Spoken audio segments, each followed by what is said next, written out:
ये वाले वीडियो में हम देखने वाले हैं फार्माकोलॉजी का second chapter that is drug acting on the peripheral nervous system का second part that is steps involve in neurohumoral transmission के बारे में। इस वीडियो के पहले हमने इंट्रोडक्शन टू नर्वस सिस्टम वाली वीडियो को अच्छे तरीके से कवर किया है और अगर अभी तक आपने ये वीडियो को नहीं देखा है जो कि आपके एग्जाम पॉइंट ऑफ व्यू काफ़ी ज़्यादा इंपॉर्टेंट है, तो आपको ये वीडियो का जो लिंक है डिस्क्रिप्शन बॉक्स में मिल जाएगा, वहाँ से जाके आप ये वीडियो भी देख सकते हैं एंड इस पर्टिकुलर वीडियो लेक्चर के जो नोट्स है वो भी आप फ्री ऑफ कॉस्ट डाउनलोड कर सकते हैं।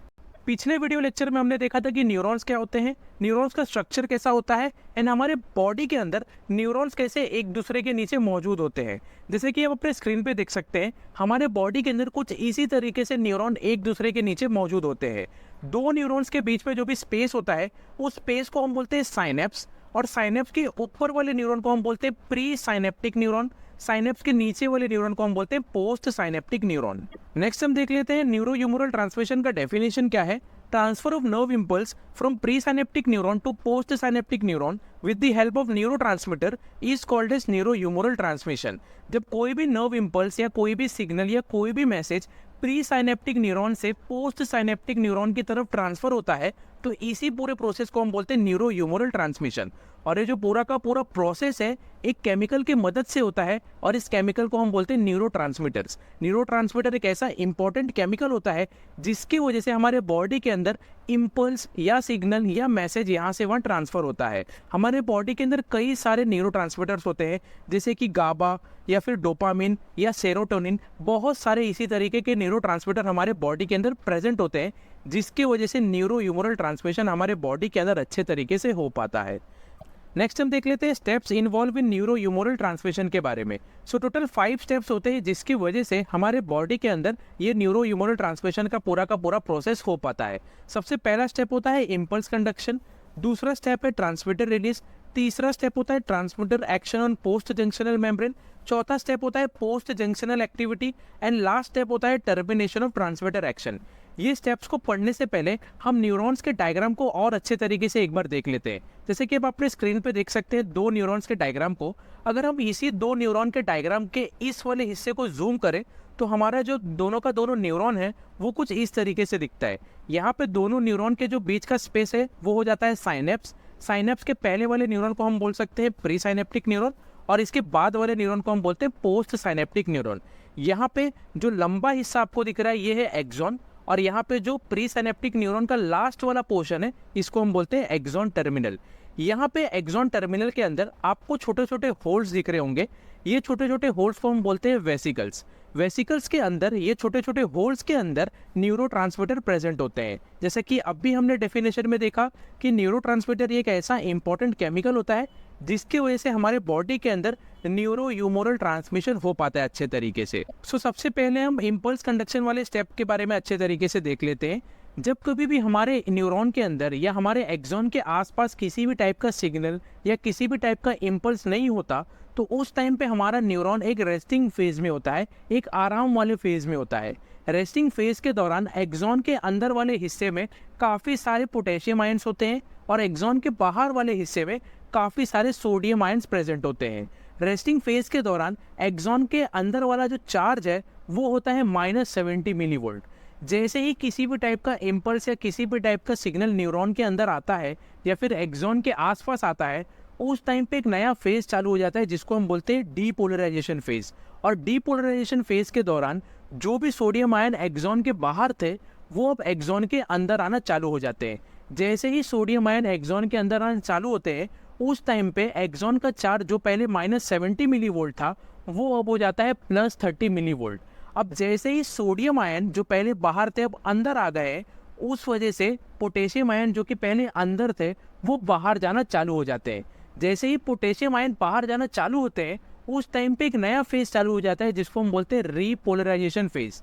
इस फेज के दौरान जो भी पोटेशियम आयन अंदर थे वो बाहर चले जाते हैं और पोटेशियम आयन के बाहर जाने की वजह से एक्सॉन का चार्ज जो पहले +30 मिलीवोल्ट था वो अब हो जाता है -30 मिलीवोल्ट।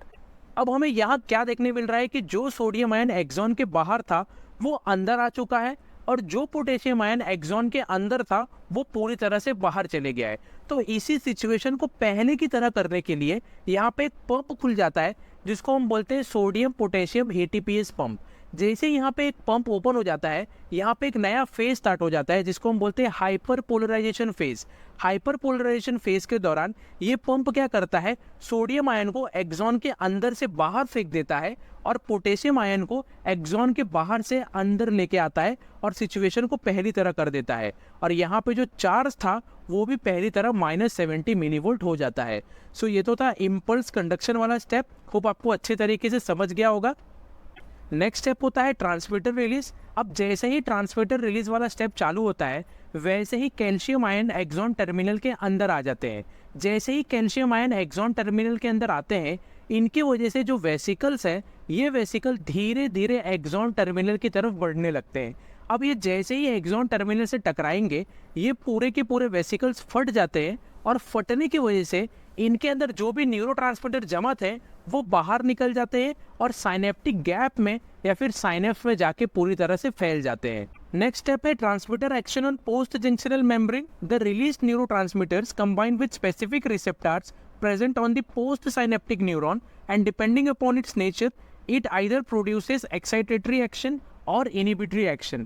जैसे कि आप डायग्राम में देख सकते हैं, जो न्यूरोट्रांसमीटर वेसिकल्स में से फट के बाहर निकले थे ये न्यूरोट्रांसमीटर अब क्या करते हैं, पोस्ट साइनेप्टिक न्यूरॉन के रिसेप्टर के ऊपर जाके बैठ जाते हैं। बैठने के बाद ये न्यूरोट्रांसमीटर दो टाइप का एक्शन प्रोड्यूस कर सकते हैं, या तो ये इनहिबिटरी एक्शन प्रोड्यूस करते हैं या तो ये एक्साइटेटरी एक्शन प्रोड्यूस करते हैं। अब जो इनहिबिटरी एक्शन है इसको हम इनहिबिटरी पोस्ट साइनेप्टिक पोटेंशियल या फिर IPSP भी बोलते हैं, और जो एक्साइटेटरी एक्शन है इसको हम एक्साइटेटरी पोस्ट साइनेप्टिक पोटेंशियल या फिर EPSP भी बोल सकते हैं। नेक्स्ट स्टेप है post junctional activity. If excitatory action occur then it will produces nerve impulses, muscle contractions, gland secretions. If inhibitory action occur then it will not produces any type of action. ये जो neurotransmitter है अगर ये excitatory action produce करते हैं तो हमारे body के अंदर नर्व इम्पल्स अच्छे तरीके से जनरेट होंगे, मसल कॉन्ट्रैक्शन होगा और अलग अलग जो ग्लैंड्स हैं उनके अंदर से भी अच्छा खासा सिक्रीशन होगा।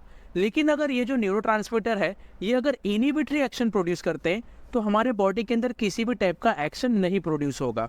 लास्ट स्टेप है टर्मिनेशन ऑफ ट्रांसमीटर एक्शन।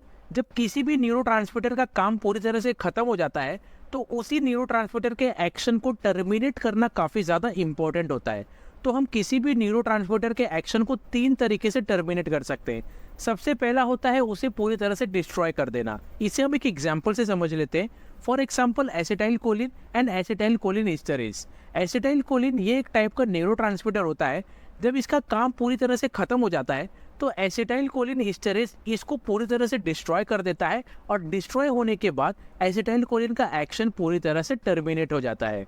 दूसरा तरीका होता है रीअपटेक बाय न्यूरॉन्स। काफ़ी सारे न्यूरोट्रांसमीटर ऐसे होते हैं जब उनका काम पूरी तरह से खत्म हो जाता है तो न्यूरॉन्स क्या करते हैं, उस न्यूरोट्रांसमीटर को अपने पास रख लेते हैं जिसकी वजह से न्यूरोट्रांसमीटर का एक्शन पूरी तरह से टर्मिनेट हो जाता है। For example dopamine. डोपामिन ये एक ऐसा न्यूरोट्रांसमीटर है जब इसका काम पूरी तरह से खत्म हो जाता है तो हमारे न्यूरॉन्स क्या करते हैं, इस डोपामिन को अपने पास रख लेते हैं जिसकी वजह से डोपामिन का एक्शन पूरी तरह से टर्मिनेट हो जाता है। तीसरा तरीका होता है partially reuptake by glial cells. हमारे ब्रेन में काफ़ी सारे सेल्स होते हैं जिनको हम बोलते हैं ग्लायल सेल्स। बहुत सारे न्यूरोट्रांसमीटर्स ऐसे होते हैं जब उनका काम खत्म हो जाता है तो ग्लायल सेल्स क्या करते हैं, इन न्यूरोट्रांसमीटर को अपने पास रख लेते हैं जिनकी वजह से इन न्यूरोट्रांसमीटर का काम या फिर एक्शन पूरी तरह से टर्मिनेट हो जाता है। फॉर एग्जाम्पल गाबा। गाबा एक ऐसा न्यूरोट्रांसमीटर है जब इसका काम पूरी तरह से खत्म हो जाता है तो हमारे ब्रेन के ग्लायल सेल्स क्या करते हैं, इसी गाबा को अपने पास रख लेते हैं और इसके एक्शन को पूरी तरह से टर्मिनेट कर देते हैं। सो ये तो था steps involve in neurohumoral transmission. Hope आपको अच्छे तरीके से समझ गया होगा। So thanks for watching this video guys. अगर आपको इस वीडियो से रिलेटेड किसी भी टाइप का क्वेश्चन है तो आप हमें कमेंट बॉक्स में पूछ सकते हैं या तो अपना डाउट हमें ईमेल भी कर सकते हैं। इंस्टाग्राम पे भी आप हमसे कनेक्ट हो सकते हैं। इंस्टाग्राम पे हमारा पेज है फार्मा यूनिट नाम से। और ये वीडियो लेक्चर के नोट्स यानी कि steps involve in neurohumoral transmission के नोट्स आप डाउनलोड कर सकते हैं। डाउनलोड करने का जो लिंक है वो आपको डिस्क्रिप्शन बॉक्स में मिल जाएगा।